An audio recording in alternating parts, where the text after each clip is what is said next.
we don't hear a whole lot about iterations anymore. People aren't doing as much of that like slow test. Now they're doing big swings with volume. We're just going crazy heavy on the amount that we're putting into the ad account.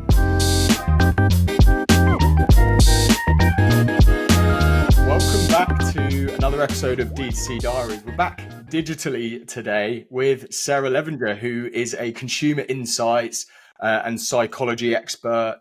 She has done multiple training sessions with our creative teams and just hugely valuable. I'm sure you've seen her through Twitter and you know, the online digital marketing space. But Sarah, thank you so much for joining us today. Yes, thank you for having me. I'm excited to chat. How have you been anyway? What's going on in your world? Oh gosh. So many things, I will say. I'm in a weird crack, I think, in the industry because I sit between market research, creative strategy, paid advertising, branding, like team building. Like there's a lot of different places that psychology applies. So I get to see like all sides of the industry, which sometimes gives me anxiety. I'm not going to lie. But so far, this year has been probably one of the wildest rides I think we've ever been on. So yeah, it's been interesting. A lot going on in there. A lot going on, especially over the pond. I feel like we've had it easier over in the UK where there's no tariffs. You just have to keep making good ads, keep spending money on Facebook. That would be not so quite nice. As complicated. What I would give. Oh, that'd be so nice. Yeah. Speaking. It's been intense. It'd be intense. I think there's a lot going on in the US that I think all the other countries are kind of just looking at us going, what are you guys doing over there? Yeah, you know, we don't know yet. Yeah, I'm glad though that things are kind of stable in other places just because D2C is still such a vibrant industry and we're still needed. Like it's so important that we stay the course on this. So yeah. 100%. Yeah, not lose that focus. Cool. Well, I guess before we jump in, I would love if you could just give the quick, and I always say this and everyone laughs at me because you can't give an origin story in one line, but if you could just give the quick blurb of like your experience before we jump in here, because I think you can definitely add a very unique perspective that maybe a lot of the guests that we've had on the show that more come from founders of brands that maybe don't have that experience into kind of consumer insights and psychology. So yeah, it'd be great to start there. Yes. Oh my gosh. Okay. So I kind of accidentally landed in this particular industry. Didn't mean to come over here. It just like happened naturally on its own. Now that I'm over here though, I mean, paid advertising is 100% where Sarah was meant to be. I just love the fast pace of it. But originally I actually started when I was 21, like 21, 22. And I was a general practitioner. I was just like a general marketer. And I kind of grew up in the direct response era and I did a lot of like random things. So I was doing WordPress websites and email campaigns and like SMS. And I kind of just said yes to whatever client came in the door. Anything they asked me, I was like, absolutely, I can do that. I had no idea how to do any of it, but I would go and learn how to do it because I just needed the money. So over time, I was like picking up all these different books, primarily from the library, just so I could train and like get more educated on all these different marketing practices. And right next to that, like marketing section was all these books on like human development and neuroscience, psychology, consumer behavior that were just like old textbooks from the 1980s. And they were fascinating. And I just kind of got hooked on them. So I studied like human behavior for about 10 years, just on my own. Didn't tell anybody I knew this information. I just had it. And then I think this was probably like 2019. I fell into paid advertising because I had a client who was like, do you run Facebook ads? And I was like, absolutely, I do. So then I started to learn how to do that. And I got on Twitter just so that I could start learning. So I followed some of the greats like Nick Shackelford and like Barry Hott, like all these different people. And I just started learning as much as I possibly could. So I had done like paid advertising for a good year to 18 months by the time I started sharing some of the things that I had really known for a long time on the psychology side on Twitter. And I kind of just rose from there. So I watched the iOS 14 kind of chaos. And then we came up and I did UGC for a while. I was consulting for a long time. And during that process of that kind of last 4 to 5 years here, I kind of honed my skills on messaging in particular. So I was working for a couple different agencies and we started noticing that like the process of research in particular that Sarah did was a little bit different from what the agencies were used to.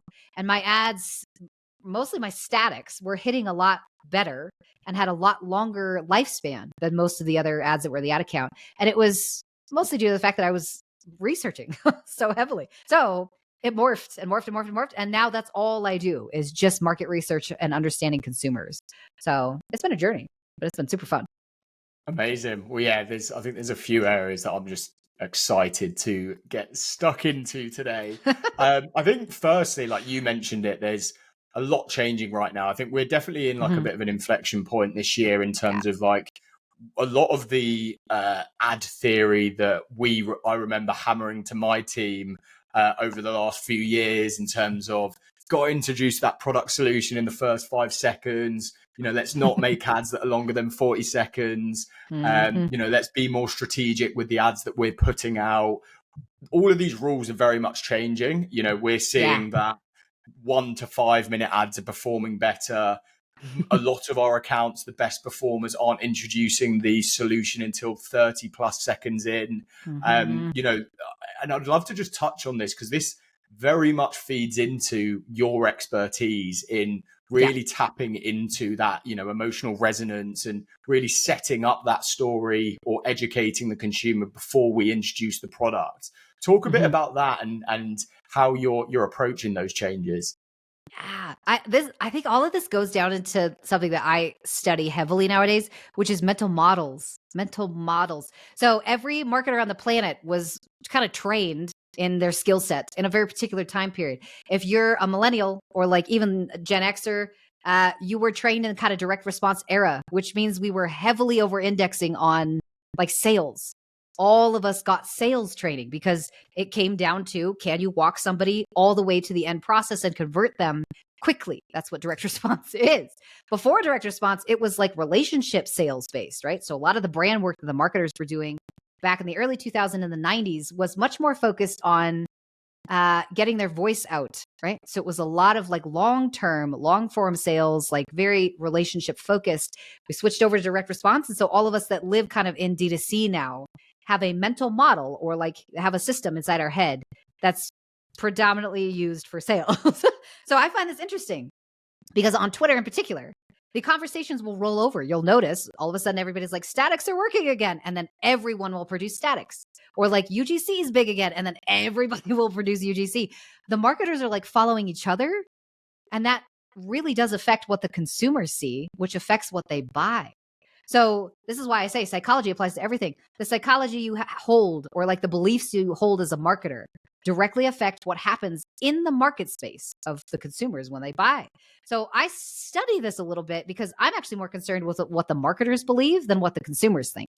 Most of the time, in my experience, even with my own business, consumers don't know what they want. They will tell you, I want XYZ, I want this shirt, I want it in red, I want it in medium, whatever it is. You'll go and produce it, come back, and immediately they don't buy it.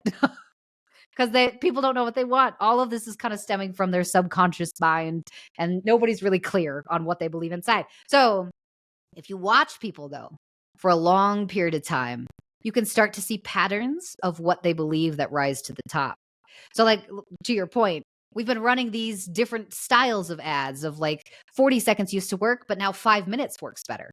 We used to introduce the product up front, but now it's actually better if you wait and hold it for a long period of time and keep them engaged.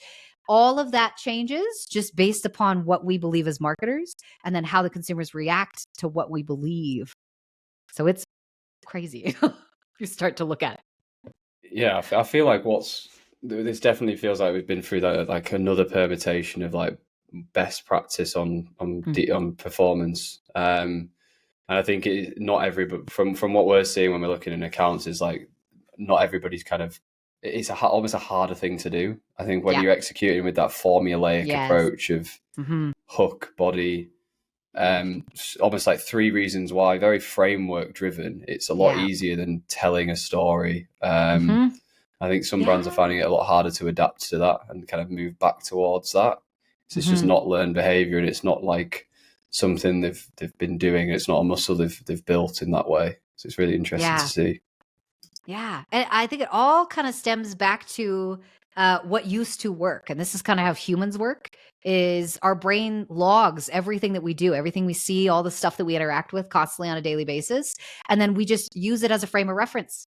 So when we go to create new ads, all we're doing is what worked last week. Let's do more of that. That's why iterations became so popular in like 2022, 2023, because everybody was seeing that, okay, if I just rinse and repeat this message, it tends to work over and over. And then all of a sudden it stopped. We don't hear a whole lot about iterations anymore. People aren't doing as much of that like slow test. Now they're doing big swings with volume. We're just going crazy heavy on the amount that we're putting into the ad account.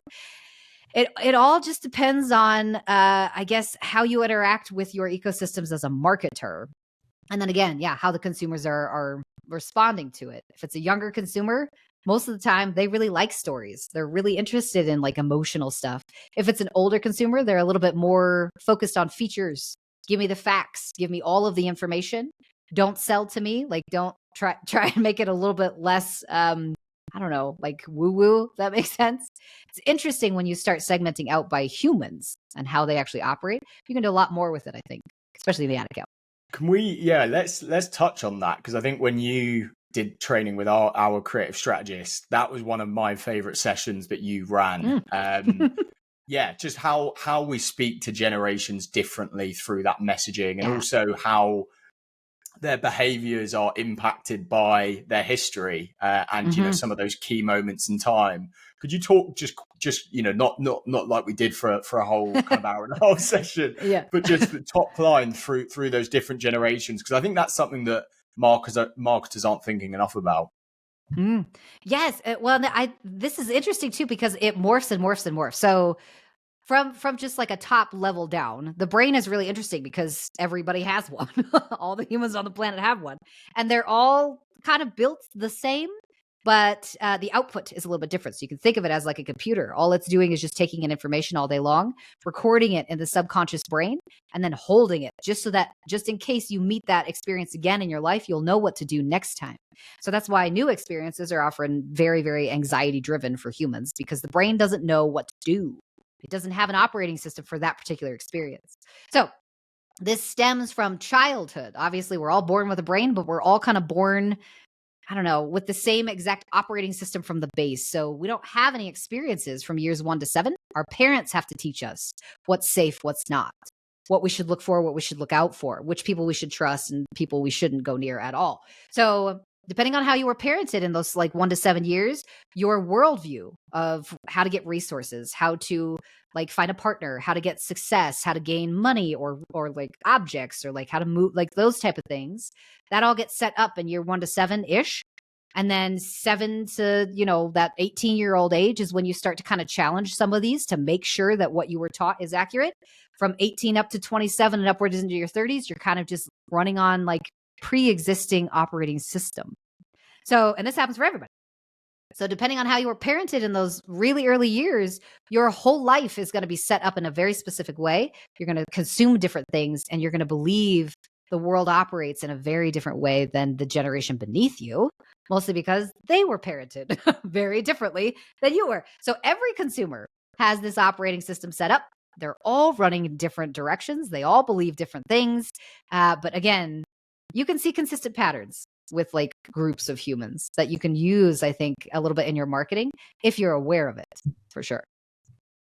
Yeah, super interesting. I know, Ollie, that was like a bit of an insight with Tev, wasn't it? Like just in terms of how you would speak to Gen X's differently to Gen Z's, and you know, almost even the way that we would kind of set up that messaging, and even what we would show within that creative would differ and resonate differently.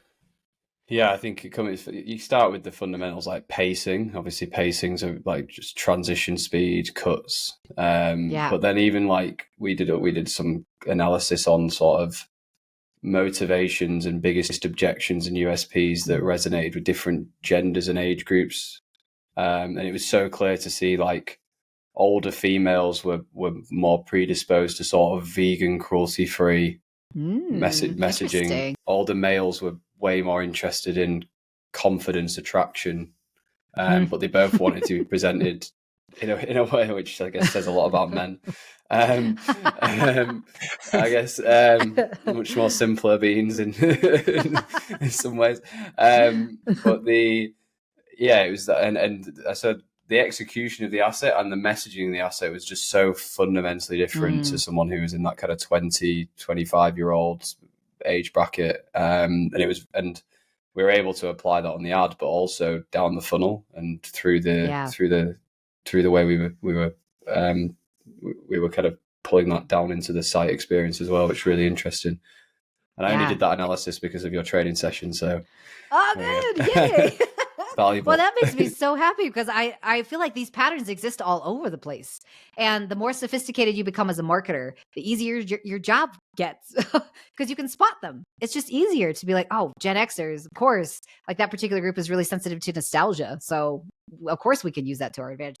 And again, I've had some people ask, like, ethically, how, like, sometimes this can run a gray line. Are you manipulating people by using psychology in this way?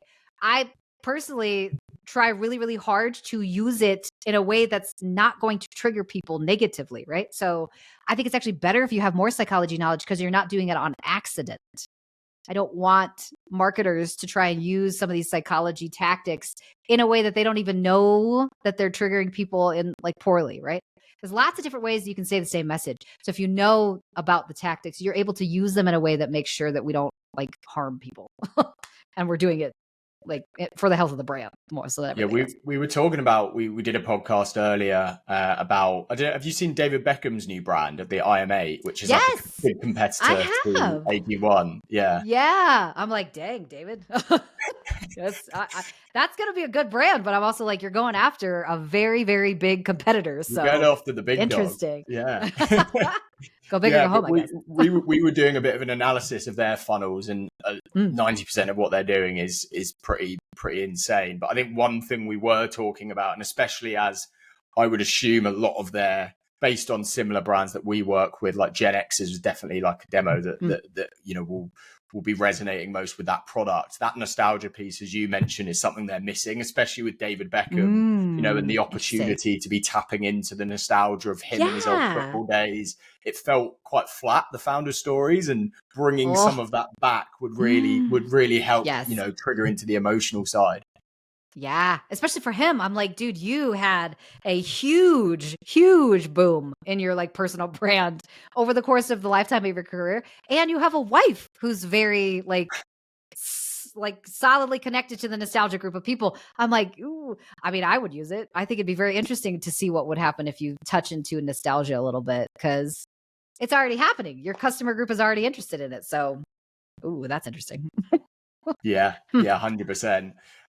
One thing as well, like we're seeing alongside that, you know, longer creative, longer storytelling is, which I guess comes in many ways hand in hand, is just a real push for, you know, distributing more content towards the top of the funnel. So more problem aware, unaware style creatives.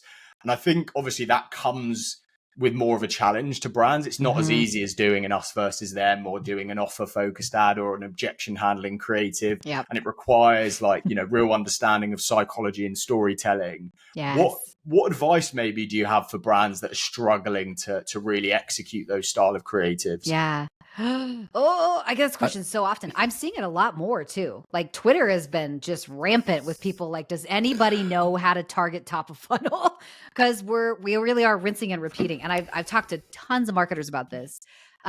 This idea of, like, stages: unaware, slightly aware, more aware, and then most aware. All these different stages that we have, I think it's way too simplified, because in today's consumer base, because there are so many options and we have fragmented markets and heavily saturated markets that are all over the place, right? Morphing constantly. Consumers don't really know which option is going to be best, because I'm seeing basically the same messaging from every single brand, because the brands are all kind of sitting in the same market space. They're going after mid-market customers, ones who are, like, pretty, what's the word? They're pretty educated, but they're not, like, really educated, right? They're the type of people that are easy-ish to convert as long as we continue marketing to them. But sometimes they skip out, or we have a lot of churn, or, like, really LTV is not great with these type of customers just because they don't really care as much. They're not as emotionally focused. So when I start to think about, like, how do we break this out and structure our ads so that we hit top of funnel, mid funnel, bottom of funnel, I like to use actually kind of more of like, I don't know what you'd call it. It's a system that kind of morphs in and out of itself, and it uses about 4 different phases. So the first phase is usually trigger events. Trigger event ads are pretty well primed for top of funnel people. And when I say trigger event, I mean, what are they experiencing right now that just triggered their need to go find something like this? So if you're a supplement brand, your trigger event, most people are going to go after the trigger event of you're trying to lose weight, right? Now, that particular person, that customer type who is trying to lose weight has been dealing with that for a long time. You don't usually like want to lose weight after just gaining it, if that makes sense, right? So if you're losing weight, you've typically been in that stage for 2, 5, 10 years, who knows how long. That customer type is going to be very educated on supplements and understanding what's available to them. I want to go after the person who's like, you have never struggled with your weight before, and you just gained about 5 to 10 pounds, not 50 pounds, 5 to 10 pounds. The person who's like, I've never struggled with this ever, and this just got triggered for me. That's an actual top of funnel customer that we can start to speak to. So that trigger event, those type of ads are the ones who talk specifically to the experience, relatable ads. The next kind of segment of this, where they start to morph in and out, is these exploration ads. These are the ones where we talk a little bit about like what's actually happening inside the ecosystem, not necessarily about us. So this is a little bit more of that us versus them, or understanding what TikTok made me buy it. Those type of ads are kind of more in the exploration phase. That phase doesn't last very long, though. As soon as you start to find out what's in the industry, then you dip into evaluative ads, which are deeper, more, here's what's ingredients inside of our like ecosystem. Here's why our brand's better than everybody else. Here's the things you should watch out for. Now you're starting to talk about your actual ecosystem as a brand. And then the last section of this, they're going to morph in and out of evaluation and exploration over and over and over until they'll trigger themselves to go out to purchase ads. And those are the ones where we start to generate offers. So here's a bundle. Here's a discount. Here's what's coming up. Here's a sale, limited time, those type of ads.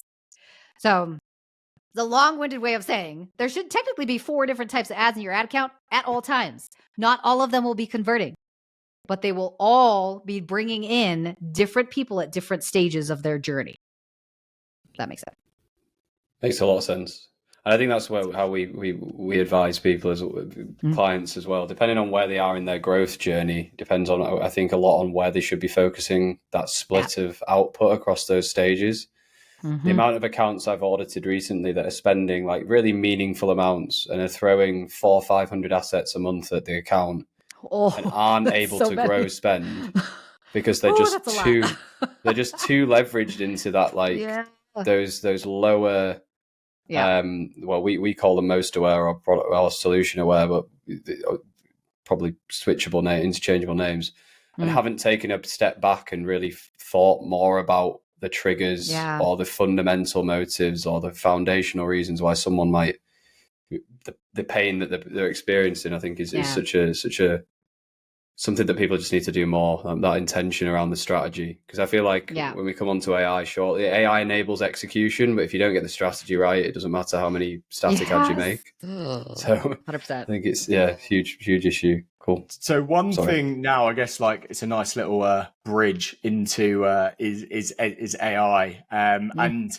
I think let's start with something that is just like I don't think I've ever seen something just take over Twitter like a chat image update. I honestly, I couldn't get away from it. It was actually starting to wind me up a bit. But it was everywhere. Yep. Yeah, exactly. And I think obviously where everyone's mind went was like suddenly in terms of, design standard of execution. And when I say execution, I more just mean through the lens of like being able to design a great ad and conceptualization. The barrier to entry now has been completely diminished, and suddenly everyone can make ads that are of a similar quality, at least through the design lens. And I saw some tweets from your side talking about how this is really going to increase the need for really intentional messaging through those statics. Talk a bit about that and how you feel like an update like this is going to impact static ads as a whole. Statics. It makes me nervous to see this much growth happening at this rate, because people are human, and we're going to hop on anything that seems like it's going to be valuable, right? So this builds efficiency. If I can create an ad that used to take me an hour in 10 minutes or even shorter, then this is totally beneficial and something I want to grab onto because it's just better for me. It's easier for me as the marketer. Toughest part about that, though, is chat is only going to produce based upon what context you give it. Chat is not necessarily like a content generator. It's a context generator, right? So and I say context, I mean, you got to give it some experience. You got to tell it exactly what you're thinking inside your own mind, because otherwise it's just going to generate based upon what you accepted from it the last time you talked to it, because it's an LLM. That's what it's built to do. So I see a lot of people setting up really intricate systems that are actually really awesome. They're very robust, and they've trained their GPTs individually on every single brand that they're working with on the agency side, or, internally if they have a brand. The interesting part about it, though, is they'll train it and they'll never update it. So they dump in a bunch of information on reviews or customer surveys, post-purchase surveys, those type of things, and they'll just leave it somewhere in the GPT brain and never go back to it and update it again. Or if they are updating it, they're updating it with the same information over and over. So they only posted, these are all of our 5-star reviews. Go in there, generate some headlines for us, right? This is all of our very positive feedback that we've gotten from customers. Go find more of these people. This is why you're stuck in the middle to bottom of funnel and you can't get new acquisition, because you've only trained it to go find people who are just like the people who are already in the system. So if we're going to start to branch out and build better marketing systems from it, with AI in particular, I personally tend to prompt it from scratch every single time. So I will give it new data stacks together where I will get 1-star reviews, 5-star reviews, post-purchase surveys, and some customer emails and say, look through all of this. Here's what I want you to go find, right? So I segment it down by avatar or by product or like whatever we're working on, obviously on the creative strategy side. But I want to give chat the best chance to go find what I actually want, which is not customers I have. Go find me outliers. Go find me something weird. Find something bizarre. Go look in this data for something we've never seen before and go target that in your ads. AI is weird. You got to be like super careful with how you use it. Yeah, I love that. Yeah, it's so true. I think, there's asking, if you give it a load of reviews, like thousands of reviews, and just saying, what are some angles within this that aren't common? Even just questions like that. Just what are those, gray areas that maybe we're not looking at or we're not testing, I think is interesting. But so I guess going a bit deeper into that and like your research phase, what does that currently look like? And I know it's very in depth, so I know we're not going to be able to go too deep into that. And then how has that like evolved with AI? Like how are you utilizing that as part of your process? Yeah. So, but I use something weird because Sarah's just weird. I really enjoy like the surveys that we have currently in place in the business, post-purchase surveys, quizzes. They're really valuable information. They tell you a lot. The problem with them is they're not quite structured in the way that humans naturally interact with things. For a post-purchase survey, typically the questions that we're asking are very high level and logical. Where did you first hear about us? What did you love most about the product? What did you wish you saw? Like, what do you think about our website? Those type of things, super logical. So you're activating basically the system that has to really think about things, not the emotional one that actually just used emotion to purchase from you, because 95% of our decisions are coming out of the emotional brain, the subconscious. So that's a lot. I mean, that's most of our decisions. Almost all of them are coming out of this one mind. So what I want to do is I want to take the surveys that we have and update them, alter them so that we can pull out emotional data. I want to get like a gut reaction from people, not a logical thought process. So I run something called CIM. It's the core identity map. And this particular like research panel was built on pictorial surveys and metaphorical surveys in particular. So I'm using pictures as the answers for these questions. So we'll ask a customer if this particular product was a tool, which one would it be? And then I'll give them a range of pictures of like a hammer, a tool belt or like a screwdriver or whatever it is. And then I'll ask them a follow-up question where we ask, why did you choose that image? So that I can still get some sort of logical justification for their emotional answer. So now I have both layers, emotional and logical at the same time. The nice part about this style of like prompting is you can get some really weird data coming out of it, where I can find outliers much faster than chat could ever find, because now I have the emotional context to feed into the system. And this is really nice because we can tell very, very quickly your cold traffic is way more sensitive to messages of belonging than your warm traffic is. Your cold traffic is 2 times more price sensitive than your warm traffic is. Or things like your warm traffic really does not care about the features at all. The thing that they were actually more interested in was your bundles than anything else. So you can go back and you can segment this down by I guess like emotional kind of psychographic data. And then we can go through and make judgment calls and decisions on the strategy side of how do we want to use this to try and get people in using the messages they're already sensitive to. Love that. Yeah, I've never heard that technique before, but I know what I'm doing tonight. Picture-based surveys, try them. They're amazing. Yeah, it's crazy, man. Especially since like everybody's already well suited to answering to a picture, because depending on what's in the image, and like I said, you have to be super careful with how you run these because you can very easily bias people towards a specific answer depending on the pictures that you serve. But in general, the picture, it elicits a much stronger response. So, yeah, makes sense. And I guess like on the other side to that, looking at audience research, how are you? I know you're using tools like Reddit and others to really help craft language to speak like the customer. I know one thing that brands fall into the trap of all the time is speaking like the brand, not like the customer. Yep. So can you touch on that and how, that you use that process to get to the point of strong messaging, like we're speaking like through that customer lens? Yeah. Reddit is one of those places that I like to go and see what kinds of stories people are telling. And I think it's important that we still use customer language inside our ads, statics in particular, headlines, those type of things. But we also have to be careful about how we blend it, because from what I've noticed, when I start using a whole lot of customer language inside my ads, it's almost like the brand voice kind of dies because it gets buried under like how the customers are talking, right? So I still use Reddit a lot. We go through there and basically just copy and paste a bunch of URLs from Reddit threads that have a lot of people talking about their real world experience. And we'll go paste those into chat and have chat do analysis for outlier patterns. And then also understanding which avatars or like which people exist inside this customer base. And that's super helpful because then I could draft strategies specifically for those people. On the opposite side, though, I have noticed the brands that are doing the best right now, or the ones that came up and really kind of exploded overnight sensations, are usually the ones that choose their own voice. Like they have a very specific brand voice that they've chosen to like double down on. And they'll inject some customer voice here and there, but primarily like Liquid Death probably being the one that comes to mind the easiest.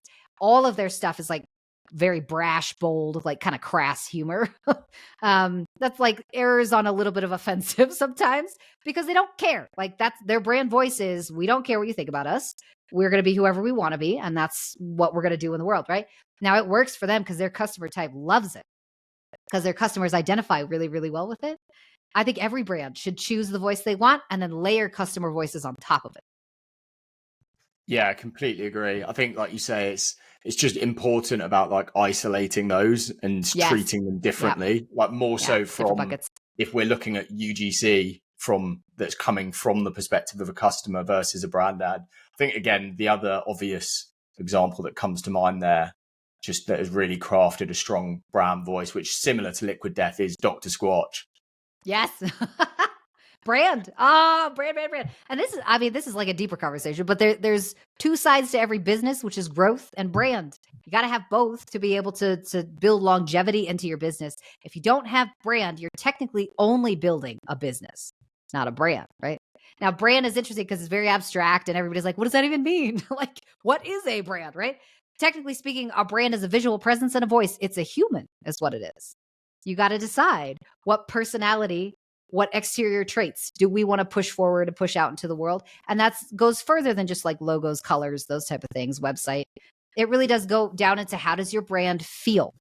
If you interact with Liquid Death feels a very specific way because they've been consistent with their kind of like crass humor mixed with a little bit of like rebel. They've been very consistent with it. So now people just know this is how they feel everywhere. Consistency is everything in branding. If you can stay consistent, you can grow a pretty good brand. We were talking about water marketing today, actually, with a guy about how it is like marketing a water brand is like the perfect example of like identity, aspirational identity in a product. Yeah. Like, why are you buying Voss water at £5, not like the £1 bottle of Evian, 100%. Purest form? Which is interesting. Yeah, it's all perception. Humans are all about perception. We are not, I tell people this all the time. We are not price sensitive by any means. We are very, very perception sensitive. And that just comes down to, what do you think? What do you think about this brand? How does it feel to you? Are a lot of people really interested in this? Or is it the type of brand that nobody can get access to? Exclusivity, right? Scarcity, those type of things. There's so much psychology that wraps into brand building and business building. But yeah, at the core of it, it's how well do you know how humans operate? What are your thoughts on that in terms of like how much that should be prioritized in the early stages of growing a brand? Because I know there's like also this there's this like balancing act of like how direct response do we go versus, you know, really focusing on brand that can sometimes pull away, at least from when we're pushing performance creative through the ad account. And sometimes it can go too far the way of brand where we aren't actually able to stretch our legs and drive scale to get it to a point where it can become a brand. So what's your opinion on that piece?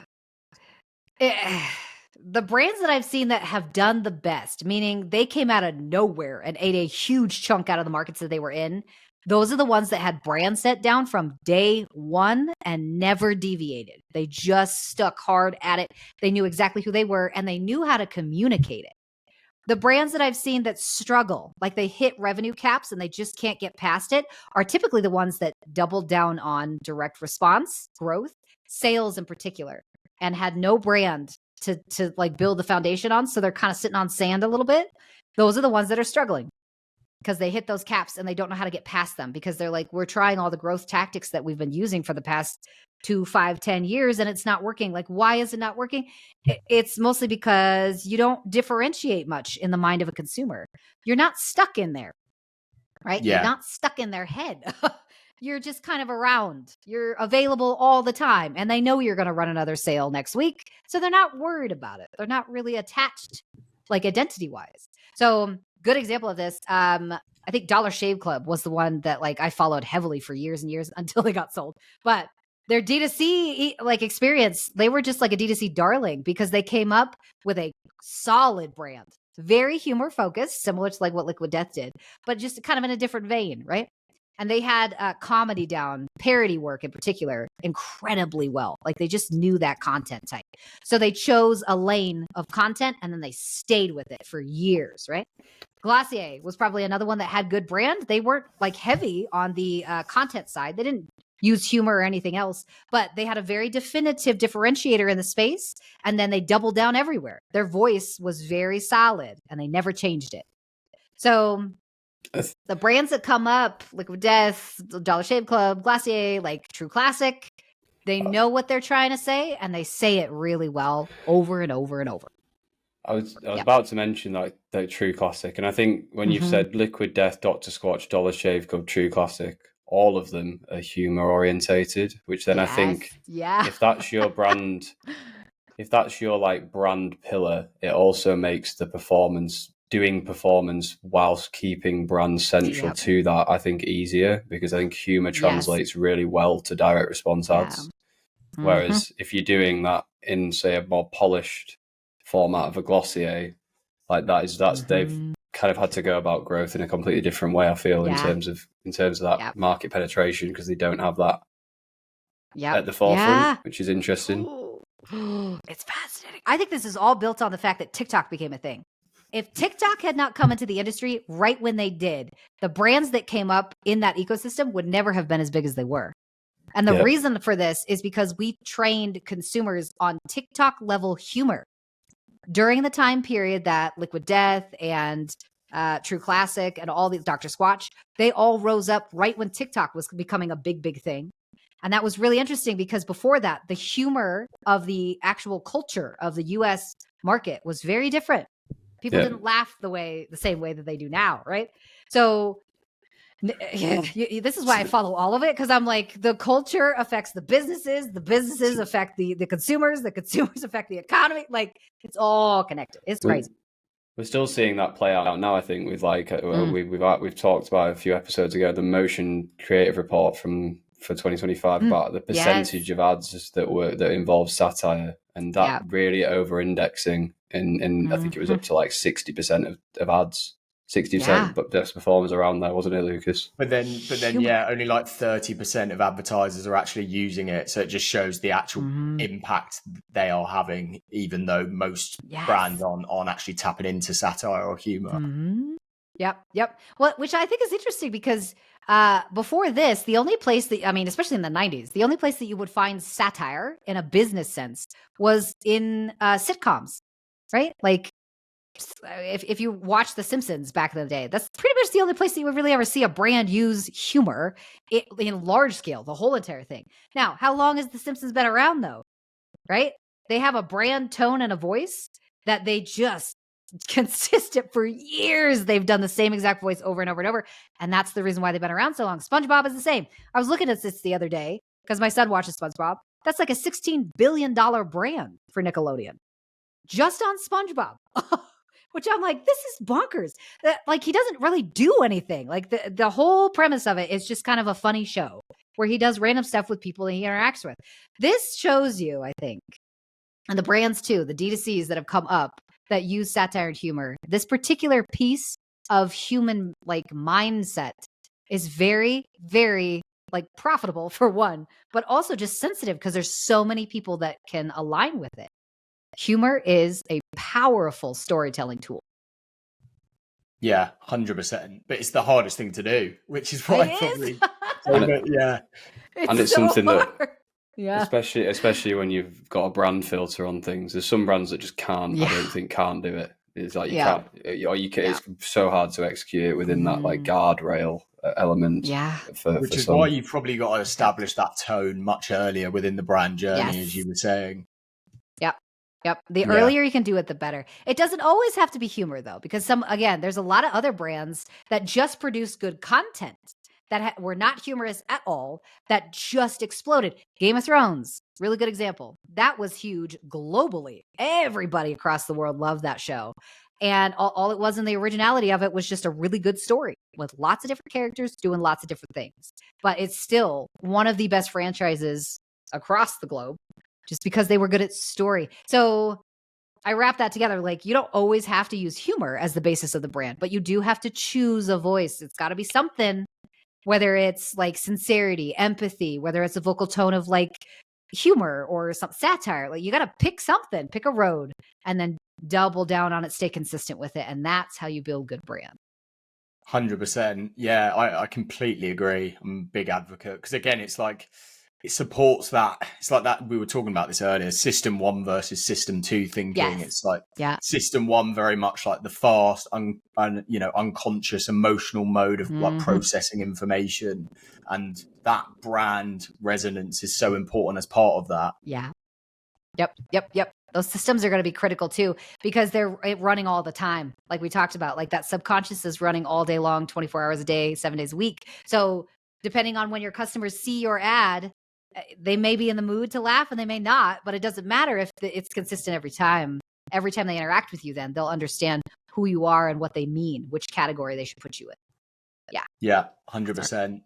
I think one question that probably a lot of the brands that will be listening to this that have internal creative teams will be struggling with, and I think from experience as well, is two of the hardest things to train within creative strategy is being able to think like a psychological marketer, and also script writing or copywriting. Yeah. How do you approach training teams to think psychologically first? Gosh, that's a big question. Okay, so My approach to any sort of psychological training, especially if you want to like increase your skill set as a marketer and you're trying to figure out, I want to use more psychology. I want to be more like sophisticated in how I build my systems. The very first thing you need to understand is how the brain processes information, right? So start with brain work in particular.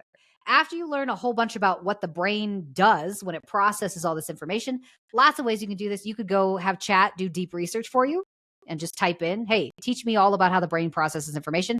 And it'll just spit out all kinds of crazy stuff. You could do it that way. You can also just go and start learning from, I have like a podcast. You can go start like learning on YouTube, all kinds of different places. Once you learn about the brain though, I think the very next step is to learn, okay, what pieces of psychology already talk or speak to consumerism? Because we're in paid advertising, we're in brand building, we still have to kind of build a business and maintain some sales. So that comes down to what we call heuristics. So that's probably the second thing I would learn. Brain first, heuristics second. Heuristics are, they talk a little bit about like brain hacks, I guess you could say, like shortcuts that the brain will take. This is global. Every person on the planet, every human on the planet all has these kind of heuristics stuck in there. One heuristic, for example, social proof. The brain uses social proof as a way to understand, like, do other people like this? Do other people want to use this? Maybe it's safe for me to use it too. That's kind of a heuristic. There are hundreds of these heuristics, not just like 4 to 5. There's lots and lots and lots of them. Learning all of them is beneficial. I'd say learn kind of the top 10 that most marketers use. Those are ones you're going to kind of use quite often anyways. So brain first, heuristic second. Then if you really, really want to get deep, deep, deep into it and understand, okay, now I need more information, intermediate to like expert level of how people actually look at the world, how consumers go about making their decisions, those type of things. Then you can kind of branch out into things like choice architecture, right? So how the options are conveyed to people changes how they actually like consume things. You can go into generational marketing, understanding how you were parented and how that directly affects what you consume. You can start to branch out into mental models where we start to talk about what do I believe as a marketer and how is that affecting what I put out there and how do they respond to what I put out there. There's lots and lots and lots and lots of different ways, but I always start with brain first because that's where the whole of psychology and how people behave, that's where it starts. It's in the brain. Interesting. And I guess we're coming up to the end now, but this has been so valuable. So I appreciate the time. But one thing I would kick myself if I didn't ask the question to you, because I think you'll look at it through a slightly different lens. But what are your predictions for the next 12 to 18 months within e-commerce? Oh, geez. Oh, gosh. Oh, okay. All right. It morphs. It morphs constantly. My opinion about D2C is tough because I'm in D2C and I love this industry and I'm like solidly, this is where Sarah wants to be for the rest of my life. This industry is tough because like I said, there's so many beliefs on the marketer side of the screen that directly affect everything that we're doing, every brand that we're building, every ad that we put out. Everything we do affects everything they do, the consumers do. I find it interesting because marketers are both. We are salespeople, marketers, and we're also consumers in our off time. So because the whole ecosystem is attached to all kinds of other things, prediction-wise, I have a feeling we are going to lose a lot of brands in the next 18 months. Primarily because of the ecosystem that we are growing up in, specifically the US, we've got a lot of volatility, tariffs being one of them, increased costs being another one, skeptical consumers probably being the third one, and negative sentiment. Like everybody in this particular country in the US doesn't feel good about what's going on. Consumers aren't spending as much. They're being very careful about what they spend their money on. They're taking a long time to make those decisions, much longer than they have in the past 4 to 5 years, even with COVID. This is a weird year. So in the next 18 months, I worry we're going to lose a lot of brands just because they can't afford to stay in business. So that's probably one aspect of it. On the consumer side, we're going to see a lot of consumers get even more skeptical of marketing in particular because of the ecosystems that they are trying to live in. Like if you look at it from just a pure human standpoint, it's stupid expensive to live in this country. A lot of people can't afford to buy a house right now because the interest rates are way too high. A lot of people can't afford to buy eggs right now because we're on a shortage. So it's just like, if you look at what we're dealing with, it's just, it feels heavy. Now, I don't want this to be like doom and gloom. What does that mean for the brands then if we're losing a lot of brands and consumers don't want to buy and things are too expensive? What this means is this is a prime opportunity for some brands, in particular industries, to grow real fast, real quick, because we have an ecosystem where people are looking for security. We are in a security-focused mindset. Lots and lots of consumers are going to be much more careful, which means the brands that they do choose to shop with, they'll stay with for a long, long time. Makes sense. Yeah, it's going to be a very interesting period for sure. 18 to 24 months is what I predict. Lots of shifting. It's interesting to think about how security plays into sort of the rise of expert ads and like some of the tactics that come off that change in behavior and desires. And again, I think it doesn't mean that it's impossible to like still execute and still grow. It's just probably more challenging. It's crazy that you guys have run out of eggs. We've got loads over here if you want to borrow some. we had a hard time, man. Did you guys see The Ordinary bring out The Ordinary eggs? Yes. They got slated though because they're meant to be like cruelty free, very ethically focused brand. So everybody was destroying them. I jumped off camera briefly earlier because I've just finished reading this book, which I wondered if you'd read before. Yes, that's one of my favorites. And this is like the 25. You called it heuristics. I guess it's called biases in this book. Of like all of the key psychological pre-built bias that are wired deeply inside consumers' brains. I think I've read it. It's a really good book. I just wanted to Choice Factory. Richard Shotton. Richard Shotton. I really just want to meet that guy because he is brilliant. But his work is really, really deep into understanding how people make decisions because it affects everything. Yeah, one of my favorites.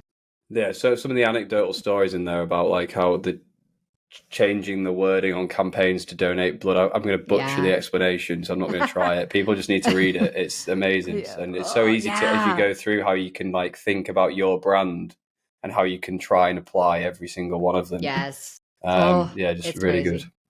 Good. Yep. There's a whole lot I think marketers could do to learn about choice architecture in particular. What was the other one? I have books on books that I need to like reference people. But the element of choice is another one that I just dug through so many times because it's kind of scary when you think about all the things humans are very like sensitive to that they don't know they're sensitive to. This is how like CRO became an entire industry. But weird things like the type of weather that's outside. Like if you're holding something hot or warm or cold, like if there's like too many items on your desk, that will change how you behave. Like it is nuts the amount of things that affect our behavior on a daily basis.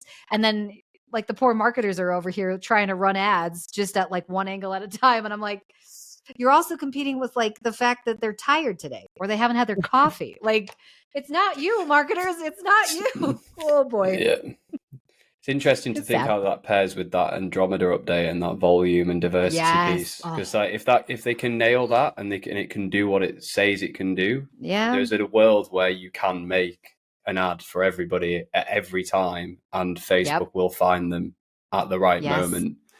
But is that possible? We'll see. Oh, I don't know. That Andromeda update scares me. From an emotional perspective, like if someone's had a bad day. I never know. They might be deep in your WhatsApp chat pulling out those text messages. I know. I just keep wondering, like, how are they gonna get that data to be able to serve it to that particular person? I like the idea of it, but I'm like, Andromeda seems like you're gonna need to be pulling data from a lot of different places to be able to do that. And how are you doing? I'm like, they're not scared of that. They're not scared of that. They love that scares the crap out of me. Meta's brave, super brave. Yeah. No, I was reading something today about that, like how Meta's content policies, how dramatically they shift depending on who's president. Oh, scary stuff. I mean, eventually they're going to figure it out, I guess. They've survived this long, but I don't know. I mean, they're they're not as viable of a resource, I think, as other entities that are coming up in the system, like TikTok, and like YouTube is now starting to kind of make a little bit of a comeback, just because their algorithms getting good and the longevity of the customer on that platform is just a whole lot better. So we'll see. Yeah, I think that's a bold prediction. I think YouTube's going to eat a lot more spend than it does right now over the next 12 months. It just has such a high ceiling, which is exciting. I know. Well, people trust YouTubers. They just trust them a whole lot more than they trust anybody on Instagram or TikTok combined. Mostly because, and I was talking to somebody about this like 2 seconds ago, the TikTok influencers grew too fast, right? So because they came up in an ecosystem where it was very easy to get eyeballs very quickly with a low followership, it's almost as if the influencers over on TikTok didn't learn the same way that the YouTubers did. Yeah. YouTubers took a decade to grow the followership that they had. They learned how to sell to their audiences, and they were very deep into trust, like real deep. Yeah. Not so much for TikTokers. So I think also on YouTube, we've heard podcasters talk about it, where like they often meet fans and the fans act as if they know them like so well personally, because they've spent so many hours with them. On the, but it's a one-way relationship, which is really weird. I feel like that builds trust, inherently builds trust. It's why the smartest TikTokers transition to YouTube to build like those, those deeper relationships with their audiences, which is interesting. But yeah, and you're obviously seeing it as well through like a founder's lens now, like this idea of building marketing ecosystems around the founders, and you're seeing more and more founders like doing long form content on YouTube. Like the good example is Nude Project, and how he's building his personal brand through long form YouTube content. And it's interesting. Yeah. Well, and I've noticed that with my ecosystem is the people that come off of YouTube are typically the people that are better suited to my like product stack, but they're also the type they're like, I've been following you for a long time, several years. Now, I have a lot of people that do the same off of Twitter, but it's almost like the customer type is different. It's like a very different type of marketer that follows me there than the ones that follow me on LinkedIn or TikTok or wherever it is. So yeah, I'm noticing this, especially with the founder stories, because odd thing about like the founder style, I don't know, personal brand is the fact that people almost need the authority proof. Right. So the brands that have a founder that's producing a lot of content, they do really well. But I think it's because the consumers like the authority at the top of the brand. They just like seeing somebody up there that they know and like and trust. Right.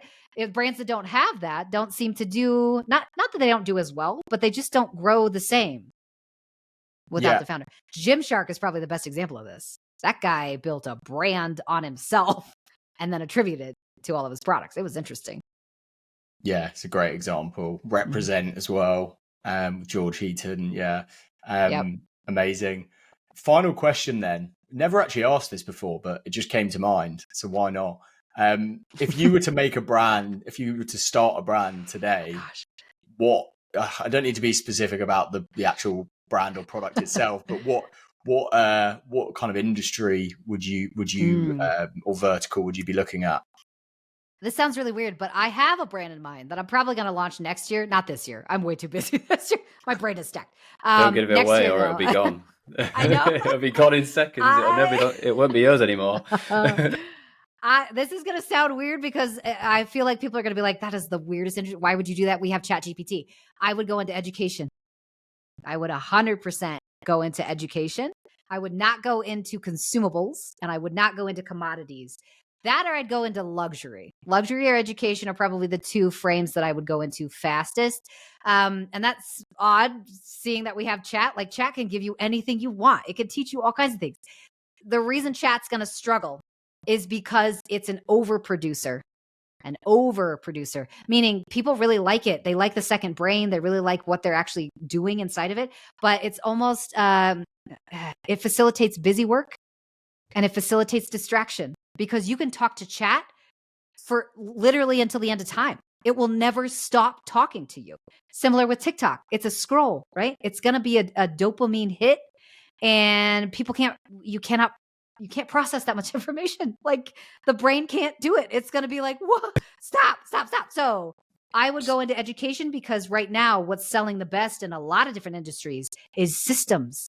Take all this information that I could get from chat and just give me a step-by-step. Simplify it for me, right? Education is probably where I'll end up just because I like to teach. But outside of that, I'd go luxury. I'd go into something that's like nobody can get access to this. We only have 50 of them. And I would segment and gate it and wall it as much as I possibly can. And I would make sure that whatever we build is the highest quality I can possibly produce. And then really just go after top level customers because mid-market is being washed for sure. Yeah, very interesting and harder to execute on as well, isn't it? When So hard. So hard. But if you get it right, you can do really well with it. So yeah, very cool. Well, Sarah, thank you so much for taking the time today. Where can people find you? We'll put your links down below, but where's the best place to find you? At Sarah Levinger, basically everywhere you consume content. And then Tether Insights. That's we run market research over there. This particular business just kind of came out of nowhere, but mostly Tether Insights is built to kind of pull out these more emotional, psychographic, and behavioral insights that are attached to identity. So if you're currently struggling to get chat to produce anything that's good for you, or really just kind of stagnating as a business, getting an actual market research study done is probably what you need to do next. So tetherinsights.io, that's where I live.